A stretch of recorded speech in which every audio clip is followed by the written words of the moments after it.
نحمدہ و نصلی علی رسولہ الکریم۔ بسم اللہ الرحمن الرحیم۔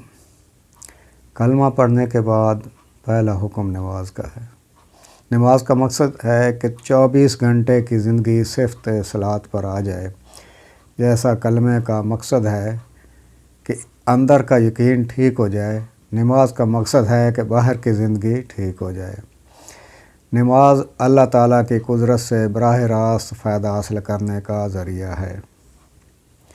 سر سے پیر تک اللہ کی رضا والے مخصوص طریقے پر پابندیوں کے ساتھ اپنے آپ کو استعمال کرنا، آنکھوں کا، کانوں کا، ہاتھوں کا، پیروں اور زبان کا استعمال صحیح ہو جائے، دھیان صحیح ہو، اللہ کا ڈر، خوف اور عاجزی والی نماز ہو، فضائل کے استحضار کے ساتھ اللہ کو راضی کرنے کے جذبے سے اور نفس کے مجاہدے کے ساتھ نماز ادا کی جائے، یہ یقین ہو کہ اللہ تعالیٰ اپنی قدرت سے ہر ضرورت پوری کریں گے۔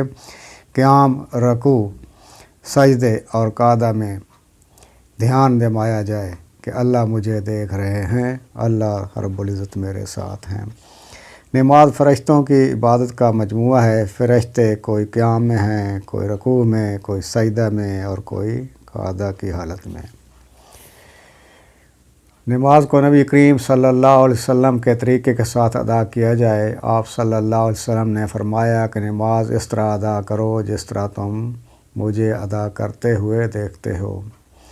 نماز میں خشوع اور خضوع پیدا کیا جائے۔ نماز کے اوقات، شرائط، ارکان اور آداب کی پوری حفاظت کی جائے۔ نماز کے مسائل سیکھ کر نماز پڑھی جائے اور فضائل کو ذہن میں رکھا جائے۔ ہر نماز کو پہلی نماز سے بہتر اور زندگی کی آخری نماز سمجھ کر پڑھا جائے۔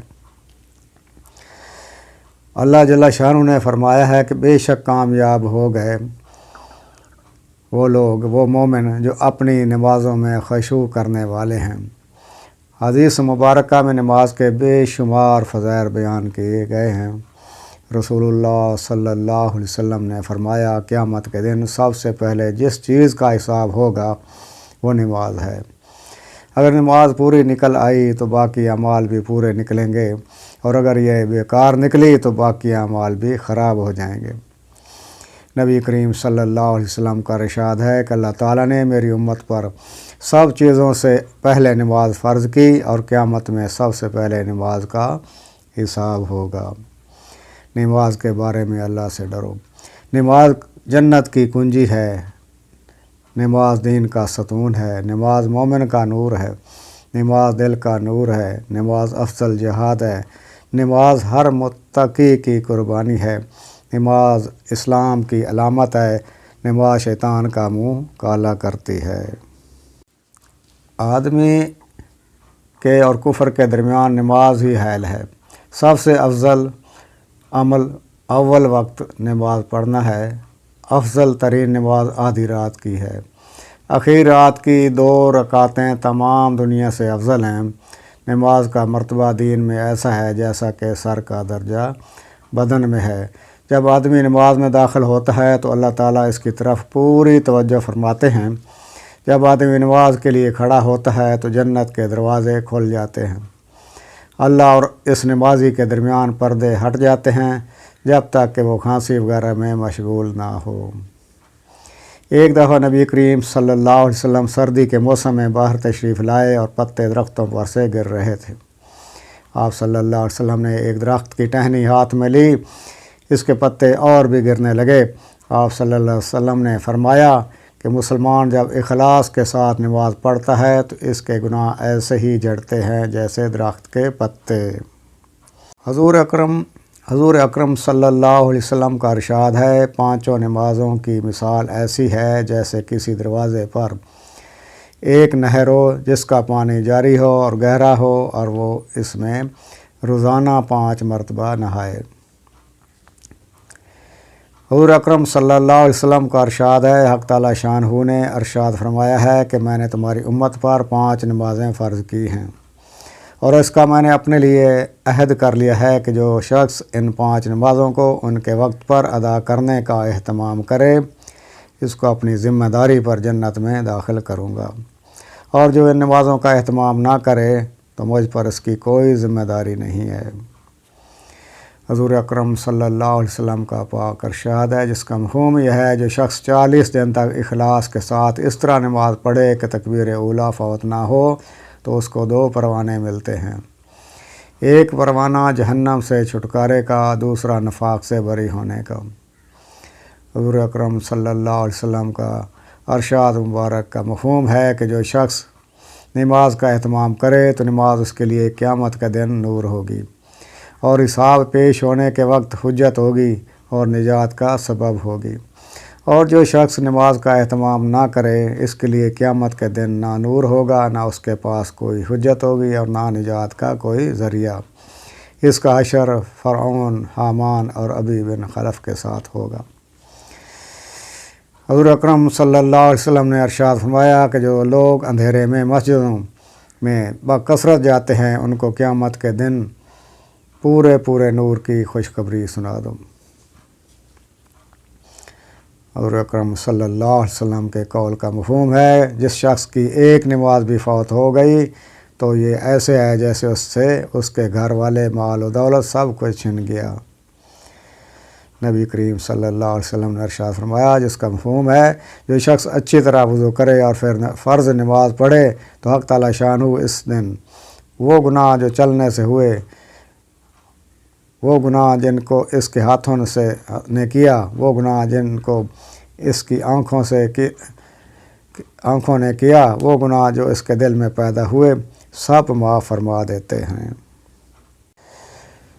نماز کا حکم اسلام میں بہت محترم شان ہے، مسلمان کی پہچان ہے۔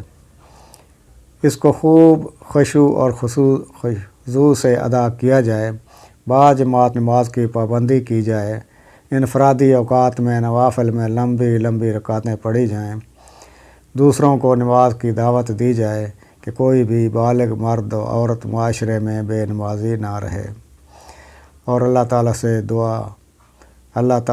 سے قبولیت کی دعا کی جائے۔ نماز کے لیے علم اور دھیان بہت ضروری ہے۔ نبی کریم صلی اللہ علیہ وسلم کا ارشاد ہے کہ نماز چھوڑنا آدمی کو کفر سے ملا دیتا ہے۔ ایک جگہ ارشاد ہے کہ بندہ کو اور کفر کو ملانے والی چیز صرف نماز چھوڑنا ہے۔ ایک جگہ ارشاد ہے کہ ایمان اور کفر کے درمیان نماز چھوڑنے کا فرق ہے۔ اس قسم کا مضمون اور بھی کئی حدیثوں میں آیا ہے۔ ایک حدیث میں آیا ہے کہ ابر کے دن نماز جلدی پڑھا کرو کیونکہ نماز چھوڑنے سے آدمی کافر ہو جاتا ہے، یعنی کہیں ایسا نہ ہو کہ ابر کی وجہ سے وقت کا پتہ نہ چلے اور نماز قضا ہو جائے۔ اس کو بھی نماز کا چھوڑنا ارشاد فرمایا۔ کتنی سخت بات ہے کہ نبی کریم صلی اللہ علیہ وسلم نماز کے چھوڑنے والے پر کفر کا حکم لگاتے ہیں۔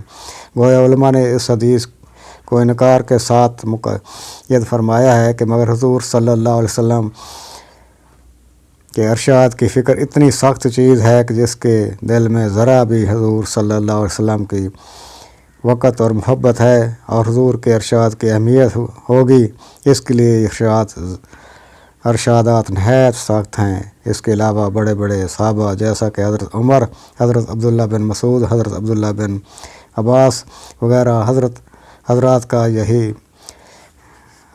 طریقہ رہا ہے۔